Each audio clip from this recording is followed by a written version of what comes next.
안녕하세요. 이혼심판, 이혼재판의 신 혜성 변호사입니다. 오늘도 요즘 화제가 되고 있는 사건에 관해서 좀 얘기를 해볼까 합니다.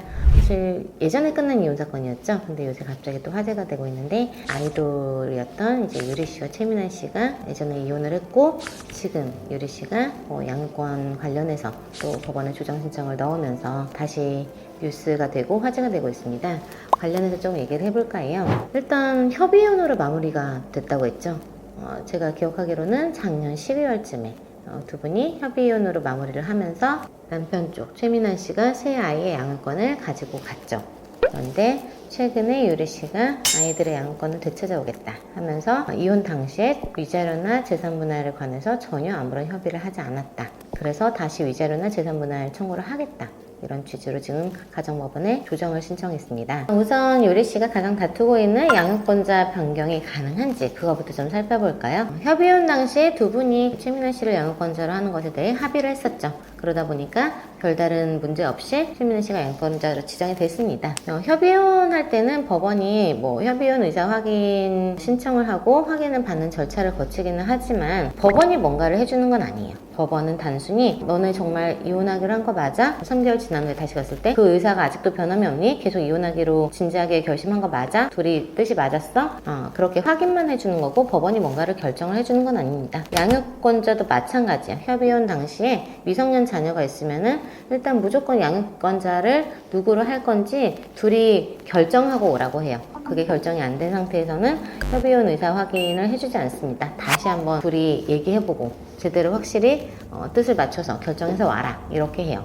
근데 이제 두 분이 협의혼을 하면서 양육권자를 최민아 씨로 하는데도 특별한 문제 없이 두 분이 합의를 하신 거죠. 그런데 이 양육권자가 한번 지정이 됐다고 해도 그게 영원한 게 아니에요. 양육상은 항상 바뀌잖아요. 예를 들어 양육하던 부모에게 어떤 일이 생길 수도 있고 아이의 어떤 학업이나 자라남에 따라서 어떤 주거 환경이나 생활 환경 이런 게 변경될 필요가 있을 수도 있고 그렇기 때문에 양육권자는 언제든 항상 변경될 가능성이 있습니다. 변경을 원하는 사람이 가정법원에 양육권자 변경 청구를 하면 돼요. 그렇기 때문에 이번에 유리 씨도 양육권자 변경 청구를 한 거고요. 그래서 법원에서는 그때 상황에 이제 양육권자로 누가 적합한지를 다시 판단하죠. 엄마 아빠가 어떤 일을 하고 있는지, 수입은 어떤지, 직업은 어떤지, 아이들을 키운다면 주거 환경은 어떨 것이고, 또 아이들의 나이, 성별 이런 것까지 전부 감안을 해서 다시 결정을 합니다. 그때 최민아 씨가 양육권자로 지정이 되었다고 해서 영원히 최민아 씨가 계속 양육권자로 남는다는 보장이 있는 것도 아니고요. 그렇다고 해서 또 확실히 변경될 거다 이런 것도 보장할 수가 없고요. 특히나 이번에 좀 이제 문제가 되는 것이 유리 씨가 최민아 씨에게 어떤 유책 사유가 있었다 이런 걸 폭로하면서 조금 이슈가 됐죠. 그러면은 유리 씨는 최민아 씨의 유책을 밝히면 양육권을 가지고 올 수 있을까요? 그렇진 않습니다. 유책과 양육권은 완전히 다른 문제거든요.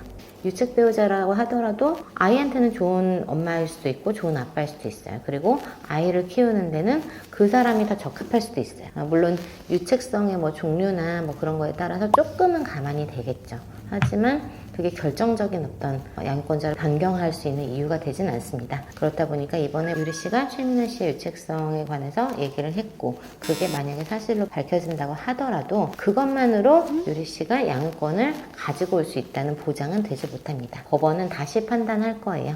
그런 점까지도 모두 고려해서 결국 누가 아이들을 키우는 게 가장 적당하겠느냐, 아이들이 어떤 환경에서 자라나는 게 이 아이들을 위해서 더 도움이 될 것인가, 더 좋을 것인가, 그걸 가장 중점적으로 보고 판단을 합니다. 양육권자가 어떻게 변경이 될지 안 될지는 좀 지켜봐야 되지 않을까 싶습니다. 그리고 양육권자 변경 청구와 더불어서 이번에 위자료랑 재산분할도 구하겠다고 청구를 하셨어요. 이거는 어떻게 될까요? 협의혼 할 때는 재산분할에 관해서는 법원은 전혀 관여하지 않습니다. 둘이 알아서 합의해서 정리를 했겠거니 라고 생각하는 거죠. 아까 말씀드린 대로 그냥 확인만 해주는 거니까요, 의사를. 근데 협의혼 할 때는 일단 이혼하는 것에만 중점을 두다 보니까 재산분할이나 이런 거에 대해서는 특별히 약정을 안 하는 경우도 생각보다는 많더라고요. 그래서 법은 재산분할 관련해서는 이혼 후 2년까지 재산분할을 청구할 수 있도록 해두었습니다. 작년 12월에 이혼했다고 하셨으니까 아직 기간은 남아있죠. 위자료도 마찬가지로 유책 배우자에게는 위자료를 청구할 수 있잖아요. 그게 이제 손해배상인데, 손해배상 같은 경우는 손해 안날부터 3년간은 청구할 수 있게 됐어요. 3년이 아직 지나지 않았죠. 그래서 위자료 청구도 지금 가능할 것으로 보이고요. 근데 만약에 협의 이혼을 하면서 재산 분할에 관해서 둘 사이에 약정을 했다, 그러면 2년 안에 뭔가 청구를 할 수 있을까요? 아닙니다. 그때 재산분할 합의가 이미 있었던 거거든요. 법원에다가 재산분할을 청구하는 건 당사자 사이 재산분할에 관해서는 아무 얘기도 안 했을 때, 아무 논의도 없고 그냥 헤어졌을 때, 그때 2년 안에 청구가 가는 건 거예요. 협의혼하면서 아무래도 다들 재산에 관해서 얘기를 하잖아요. 이건 어떻게 나누어 가지자. 만약에 그게 이행이 안 됐으면은 그 나누어 가지자고 한 약정, 계약에 따라서 그걸 이행해달라고 민사소송을 해야 되지, 가정법원에다가 재산분할 청구해 주십시오 라고 청구는 못합니다. 그렇게 되면은 가정법원에서는 이미 너네 재산분할에 관해서 합의가 있지 않았느냐, 그래서 각하를 해버려요. 그래서 그 차이를 잘 이해를 하셔야 되는데, 제가 기사를 통해서 본 바로는 유리 씨가 재산분할에 관해서는 아무런 말도 없었다 라고 하신 경우도 있고, 아니면 양육비 안 주는 대신 재산분할도 안 받기로 합의했다, 이렇게 말씀하시는 경우도 있더라고요. 이건 그럼 재산분할에 관한 합의가 있는 걸까요, 없는 걸까요? 이게 참 애매한 지점이죠.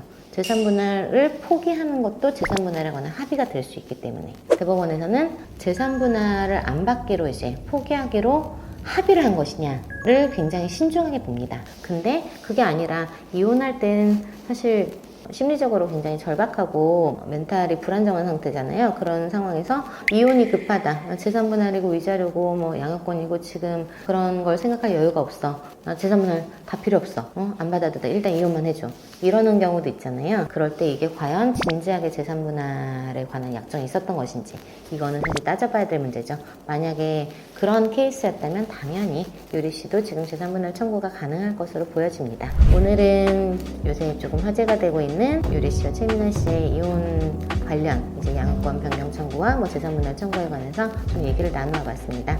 더 궁금하신 게 있으시면 댓글이나 이메일로 문의 주시고요. 구독과 좋아요, 알림 설정 부탁드립니다. 이혼 심판, 이혼 재판의 신 혜성 변호사였습니다. 감사합니다.